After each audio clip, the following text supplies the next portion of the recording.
सरकार को यूजीसी के मुद्दे पर उठाना पड़ा था विरोध। नए कानून पर मचा भयंकर बवाल। सवर्ण अभी भी लड़ रहे हैं, कानून वापसी की मांग कर रहे हैं, मगर इसी बीच हुआ नया कांड। धर्मेंद्र प्रधान साहब क्या करना चाहते हैं? अब एनसीईआरटी में भारी ब्लेंडर आया सामने। बहुत बुरे तरीके से भड़क गया सुप्रीम कोर्ट। क्या धर्मेंद्र प्रधान का इस्तीफा ही होगा आखिरी विकल्प? बर्बाद गुलिस्तां करने को बस एक ही उल्लू काफी है। हर शाख पे उल्लू बैठा है, अंजाम गुलिस्तां क्या होगा?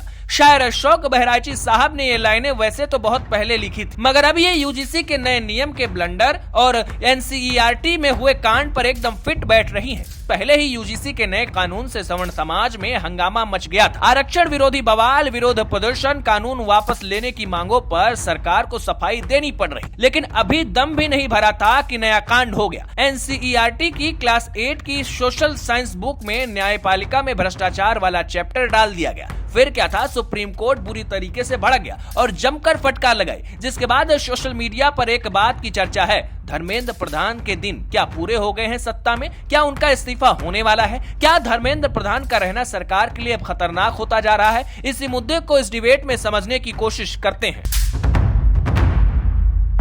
नमस्कार, आप देख रहे हैं नाउ उत्तर प्रदेश और मैं हूं आपके साथ आशीष शुक्ला। कहते हैं कि एक गलत इंसान पूरे सिस्टम को खराब करता है। एक कहावत आपने सुनी होगी कि अगर एक तालाब में गंदी मछली है तो सबको खराब कर देती है। मेरी बातें हो सकता है आपको थोड़ी सी बुरी लगे, हो सकता है अच्छी भी लगे, लेकिन आज का जो मुद्दा है वो मुद्दा ऐसा है जो कि हर किसी को सोचने पर मजबूर कर रहा है कि सरकार कर क्या रही है। धर्मेंद्र प्रधान साहब शिक्षा मंत्री बनाए गए। उम्मीद थी कि शिक्षा की जो दुनिया है उसमें क्रांति आएगी, नए बदलाव होंगे, कुछ पॉजिटिव बदलाव भी आए, लेकिन फिर आया यूजीसी का जिन। यूजीसी के जिन ने सरकार की खूब फजीहत कराई। अभी भी बवाल मचा हुआ है, लेकिन यूजीसी का जिन अभी डब्बे में बंद हो पाता उससे पहले एक और नया कांड आ गया। एनसीईआरटी की पुस्तकों में न्यायपालिका पर सवाल, न्यायपालिका को भ्रष्टाचार से जोड़ने का मुद्दा। सुप्रीम कोर्ट ने क्लास लगाई है। सुप्रीम कोर्ट बहुत ज्यादा नाराज था, जिसके बाद सोशल मीडिया पर चर्चा यही है कि क्या धर्मेंद्र प्रधान के सत्ता में दिन पूरे हो गए हैं। कई सारे मुद्दे पर हम चर्चा करेंगे। हमारे साथ बातचीत करने के लिए मौजूद हैं धीरेन्द्र द्विवेदी जी। सर नमस्कार। जी नमस्कार। नमस्कार भाई सर। धीरेन्द्र जी, एनसीईआरटी की किताब में न्यायपालिका के ऊपर सवाल उठना कितना गंभीर मुद्दा मानते हैं? देखिए, भ्रष्टाचार, न्यायपालिका में भ्रष्टाचार जो है ये एक टॉपिक डाल दिया गया किताब में, एनसीईआरटी की किताब में, जिसको पढ़कर लोग यूपीएससी जैसी तैयारी करते हैं। सुप्रीम कोर्ट ने तो एकदम लताड़ दिया, एनसीईआरटी को भी लताड़ दिया। नहीं, ये बहुत गंभीर मामला है और ये मेरली एक पब्लिकेशन नहीं है।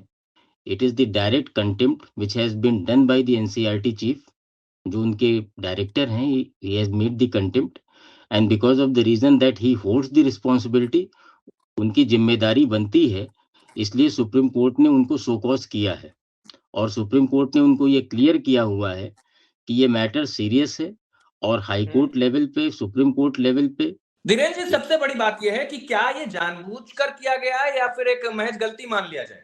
क्योंकि गलती अगर होती तो देखिए, अभी बीते कुछ वक्त से कुछ ऐसी चीजें हो रही हैं जो सरकार को कटघरे में खड़ी कर रही हैं।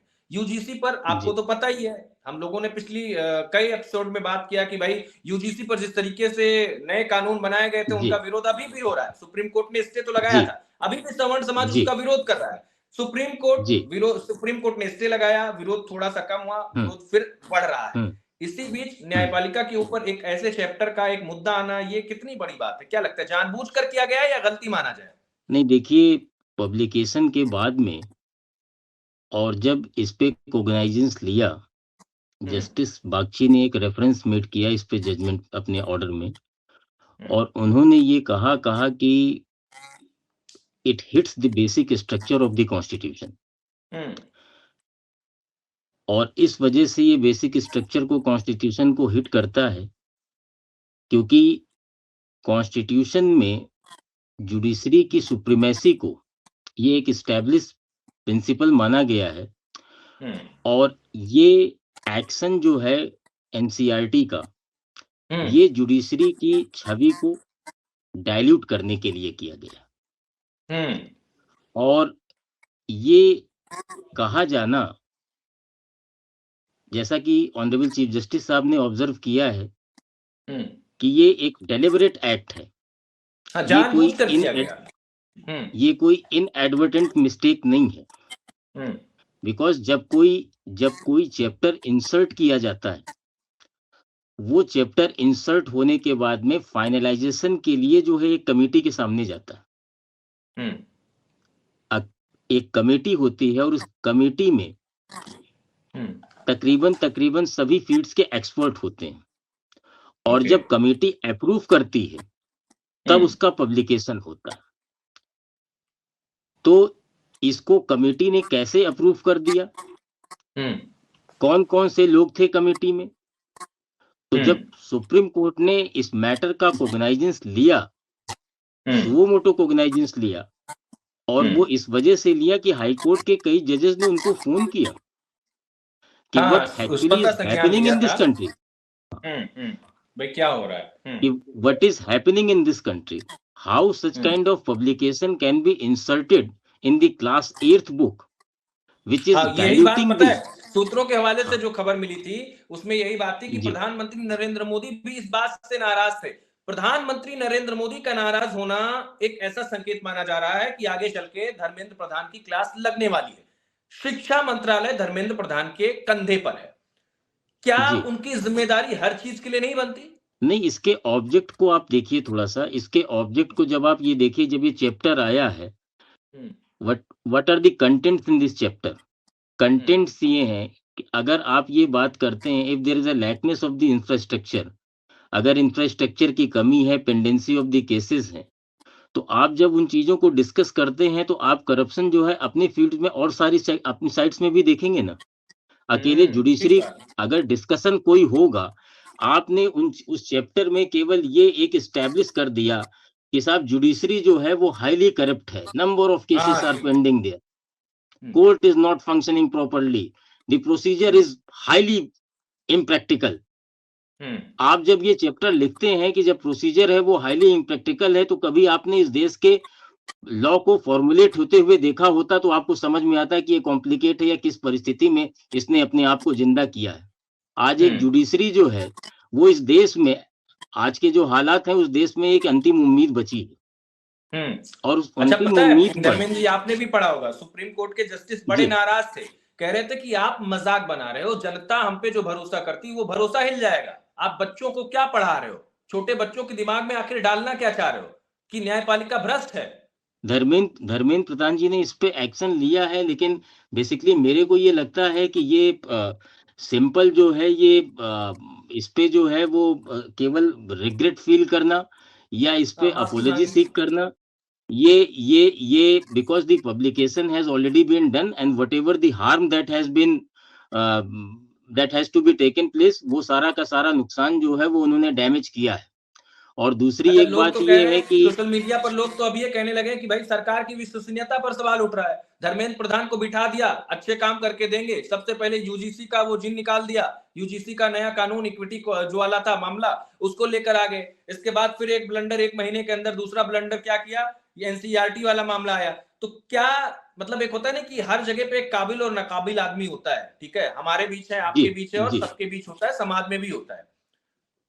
एक नहीं, इसमें इशू मैं धर्मेंद्र प्रधान जी के लिए तो ये ठीक है, वो एजुकेशन मिनिस्टर हैं, और मैं इस बात को बिल्कुल ऐसे नहीं कह सकता हूं कि ये जो है वो डेलिबरेट नहीं है।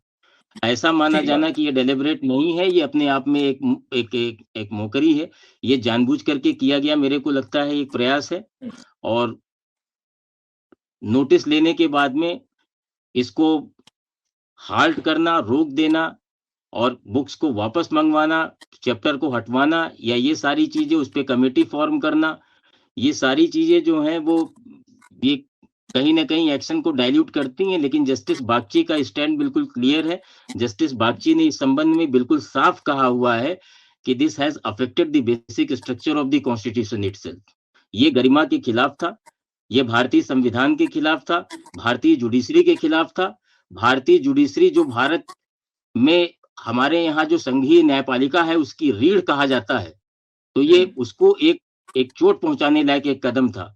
और धर्मेंद्र प्रधान जी को इसमें केवल रिग्रेट के अलावा जो है उससे ऊपर उठ करके अकाउंटेबिलिटी फिक्स करनी चाहिए, जैसा आदरणीय प्रधानमंत्री जी ने कहा है कि जो लोग भी इसमें अकाउंटेबल हैं, जिनके जिनके थ्रू ये कमेटी में, हालांकि कोई चीज डिस्क्लोज हो ही नहीं रही, अब केवल अब लास्ट में आकर के जस्टिस सोलंकी, उनके डायरेक्टर सोलंकी साहब के ऊपर जो है ये सारी की सारी चीजें जो है वो एफिक्स की जा रही हैं, और सोलंकी साहब का जो एक स्टेटमेंट आदमी पे आया है, थोप के अपनी जिम्मेदारी हटाई जा हाँ, रही है ना भाई। बस केवल यही किया जा रहा है कि alone justice Solanki is, director Solanki is director responsible. हाँ। भाई जब अब वो डायरेक्टर ही सब डायरेक्टर कुछ चला रहे हैं तो फिर शिक्षा मंत्री का क्या काम है? लोग तो यही कह क्या रहे हैं। काम है? नहीं, ये पब्लिकेशन जो है बिना सरकार की, मेरे को नहीं लगता कि बिना सरकार की मंशा की ये पब्लिकेशन किया गया है। और बेसिक मैंने पिछले टेन्योर्स में कई गवर्नमेंट्स आई, उसमें देखा गया एक नेक टू नेक ये होता है कि हुई सुप्रीम, जुडिशरी सुप्रीम और दी पार्लियामेंट सुप्रीम, इस चीज का होता है, लेकिन एक बैलेंस मेंटेन होता है। पार्लियामेंट जो लॉ बनाती है, सुप्रीम कोर्ट को पावर है जुडिशियल रिव्यू की, और सुप्रीम कोर्ट अपने कॉन्स्टिट्यूशनल पावर के तहत जुडिशियल रिव्यू करता है, और वो कहीं ना कहीं लेजिस्लेचर को एक स्टेज के ऊपर आकर के रिस्ट्रेन करता है कि आप ऐसा कोई लॉ नहीं फॉर्म कर सकते हैं जो धर्मेंद्र प्रधान जी कॉन्स्टिट्यूशन की को अगर बात डाइल्यूट करें, जी धीरेन्द्र हाँ, जी, धर्मेंद्र प्रधान की बात करें तो कहते हैं एक बार कोई चीज हो तो गलती होती है, बार बार किया जाए तो अपराध होता है। न्याय की तो जो जी आप लोग भी यही कहते हैं कि भाई कोई गलती एक बार हो गई, ठीक है। जी यूजीसी पे बहुत बड़ा ब्लंडर हुआ, जिसके बाद ही मांग हो रही थी कि धर्मेंद्र प्रधान को तो हटा देना चाहिए, ठीक है। जी सरकार इस पर जी क्या कदम उठाएगी ये देखने वाली बात होगी, लेकिन जिस तरीके से फिर जी एनसीईआरटी वाला मुद्दा आया, एक जी शिक्षा मंत्री के लिए शिक्षा मतलब आप समझ रहे हैं कि जी सबसे सुप्रीम चीज एजुकेशन जी सबसे सुप्रीम है, उसके ऊपर कुछ नहीं है। जी एक जी ऐसे मिनिस्टर को बिठाया गया जिसने यूजीसी कानून लेकर आ गया, यूजीसी में जी ऐसा कानून बनाया गया जिसमें भेदभाव की बात हो। एक तरफ तो कहा गया कि जी भेदभाव खत्म करने के लिए हम कानून बना रहे हैं, कहीं जी ऐसा तो नहीं कि धर्मेंद्र प्रधान खुद ही हिले हुए हो, मतलब समझ नहीं आ रहा है कि करना क्या है। सरकार की मुसीबत ही बढ़ा दे रहे हैं, मतलब इन दो, सरकार की मुसीबत बढ़ा रहे हैं ना, इन प्रधानमंत्री की मुसीबत बढ़ा रहे इन हैं। दोनों यूजीसी का भी आप यूजीसी का देखिए, यूजीसी पर किस तरीके से अभी भी सरकार की फजीहत हो रही है। मानते हैं यूजीसी में भी गड़बड़ी हुई, ये कानून नहीं होना चाहिए था। नहीं, यूजीसी में जो व्यवस्था वर्तमान परिप्रेक्ष्य में लागू की गई है, वो व्यवस्था अपने आप में पूर्णतः गलत है। इस संबंध में कोई संशय मन में नहीं होना चाहिए। वजह ये है कि जो पैरामीटर्स फिक्स किए गए हैं 2026 की नई गाइडलाइंस में, उन गाइडलाइंस में आपने कुछ ऐसे चेंजेस कर दिए हैं which can not be accepted, और वो डिहोर्स करते हैं इक्वल अपॉर्चुनिटी को। इक्वल अपॉर्चुनिटी का मतलब ये है, नाउ वी, अब 80 साल बीत गए हैं, और 80 साल के बाद में जब हम लोग एक समानता की तरफ अग्रसर हो रहे हैं, और ये देखा जा रहा है वहां पर ऐसे उपबंध करना जिसमें आप इस तरह की व्यवस्थाएं लेकर के आ रहे हैं कि साहब ऐसा है, कोई फ्रिवलेस कंप्लेंट कोई फाइल करेगा, और आप उसमें कह रहे हैं कि फ्रिवलेस कंप्लेंट के खिलाफ कोई अपील नहीं फाइल होगी, कोई फ्रिवलेस कंप्लेंट होगा उसके खिलाफ कोई कार्रवाई नहीं होगी। फ्रिवलेस कंप्लेंट अगर फाइल हुई है तो जिसके खिलाफ फाइल हुई है उसको ये अधिकार है कि उसको वो क्रॉस एग्जामिन करे, उसको जाने कि उसके फैक्ट्स क्या हैं, उसके नैरेटिव्स क्या हैं। आप केवल एक कंप्लेंट के बेसिस पे, एक फ्रिवलेस कंप्लेंट के बेसिस पे उसके खिलाफ कोई इन्फ्रेंस ड्रॉ कर देंगे। अच्छा, मजे की उसके बात तो यही राइट्स है, जो है वो, हाँ, जी जी, उसके मजे की बात राइट्स देखिए, इन्फ्रिंज हो जाएंगे। पहले सुप्रीम कोर्ट ने धर्मेंद्र प्रधान के जो यूजीसी वाले कांड पे भी पानी फेरा था, डंडा चलाया था, जी सुप्रीम जी कोर्ट को ही जी भाई साहब ने लपेट दिया, सुप्रीम जी कोर्ट को ही जी जो है भ्रष्टाचार वाले में साबित करने की कोशिश हुई। गलती किसकी है वो एक अलग बात है, वो बाद में तय होगी, लेकिन जिम्मेदारी तो उसी आदमी की होती है ना जो पद पे बैठा होता है। पद पे बैठा है, और ये गंभीर विषय है। इतनी आसानी से कह देना कि हम इसके लिए सॉरी फील करते हैं और रिग्रेट और अपोलॉजी सीख करना, ये नहीं है। इसी वजह से सुप्रीम कोर्ट ने इसमें इश्यू नोटिस किया है, शोकॉज जारी किया, और शोकॉज जारी किया है for fixing the criminal charges. उन्होंने तो ये कुल मिला माना के है, देखिए, सुप्रीम कोर्ट का सिंपल ये सा व्यू। मामला यही है कि धर्मेंद्र हाँ प्रधान जी से कहीं ना कहीं कुछ तो चूक हो रही है। यूजीसी पर चूक होना, सरकार की किरकिरी होना एक अलग बात था, फिर सुप्रीम कोर्ट का आना। जी अगर कहीं ऐसे ही जी धर्मेंद्र प्रधान को आगे भी रखा गया तो कहीं बड़ा कांड और बड़ा कांड ना कर दें, ठीक है। तो ये हाँ कहीं ना कहीं मोदी सरकार जो सोच रही है 2029 के लिए, उत्तर प्रदेश में 2027 में चुनाव है और यूजीसी पर सवर्ण नाराज अभी भी हैं। उम्मीद बीजेपी कर रही थी कि मामला शांत होगा, लेकिन फिर कुछ ना कुछ नया निकलते आता ही जा रहा है। जी देखिए क्या कुछ होता है, जी लेकिन सोशल मीडिया पर चर्चा तो यही है कि भाई धर्मेंद्र प्रधान को इस्तीफा दे देना चाहिए। हालांकि इस्तीफा देना है या नहीं वो उनका व्यक्तिगत मसला हो सकता है। जी विपक्ष भी इस पर जी। सवाल उठा रहा है। अब देखना होगा आगे क्या कुछ होता है। बहुत बहुत धन्यवाद आपका धीरेन्द्र द्विवेदी जी हमारे साथ जुड़ने के लिए। Thank you so much. देश और दुनिया की हर बड़ी, सटीक और भरोसेमंद खबर के लिए अभी विजिट करें हमारी वेबसाइट nowuttarpradesh.com और nownoida.com, क्योंकि यहाँ सिर्फ सुर्खियां नहीं, पूरी जानकारी मिलेगी।